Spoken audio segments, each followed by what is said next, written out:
Bir zaman gələcək, mən ölü, siz diri. Ya o günü biz görəcəyik, ya görməyəcəyik bilmirəm, amma o zaman mütləq gələcək. Heç kəsin buna şəkki olmasın. O nə zamandır? O elə zamandır ki, birinə desələr dinsiz, məlum olacaq ki, şəxsiyyətsiz adam. Birinə desələr dindar, məlum olacaq ki, şəxsiyyətli adam. Dindar deyən kim deyir? Hə, bu şəxsiyyətli adamdır. İndi belədir, xeyr, indi belədir. İndi dindarların içində çox şəxsiyyətsiz adamlar var, dinsizlərin içində çox şəxsiyyətli adamlar. Demirəm, amma dindarların əksəriyyəti, əstəğfurullah, elə deməm. Deyirəm, çoxdur belə adam. Əksəriyyət falan deyə bilmərəm. O faiz nisbətini mən bilmirəm. Amma bir gün gələcək, bu din çalxalanacaq, o ki, axirət zaman imtahanlarıdır. Çalxalanacaq, şəxsiyyətsizlər içindən atacaq, şəxsiyyətləri cəlb edəcək. Bu mütləq olacaq, mütləq.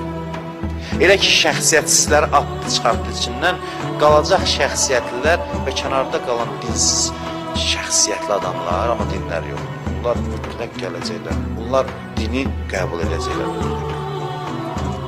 Din güclü adamların əyninə biçilir.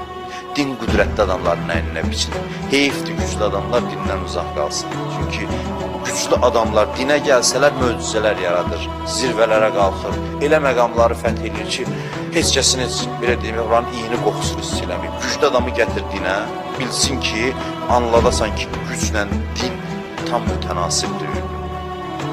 Onu göstər, gör nə edir. Bəzən biri səcdə edir Allaha. Deyir, Subhanə Rabbiyəl əla və bəhəmdə. Allah deyir, şuluq eləmə, çəkil gedir. Nə üçün deyir? Deyir ki, sən bu səcdənin qiyməti yoxdur. Çünki sən elə hamının qabağında əyilirsən, bir də mən. Sən elə xislətin budur əyilmək. Gəlmirsən indi burada oyun çıxartma, Subhanə Rabbiyəl əla. Sən elə hamının qabağında əyilən adamsan, boynu bükük adamsan, indi də həmin o xislətin gətirib səni mənim qabağımda səcdəyə salır. Sən zəiflik səbəbindən gəlib səcdəyə düşmüsən. Sən səcdənin mənim üçün qiyməti yoxdur. Sən öyrəşmirsən əyilməyə, indi gəlib burada əyilmirsən. Bu əyilməyin mənim üçün heç bir qiyməti yoxdur. Biri də var Əli əleyhissalamın səcdəsi.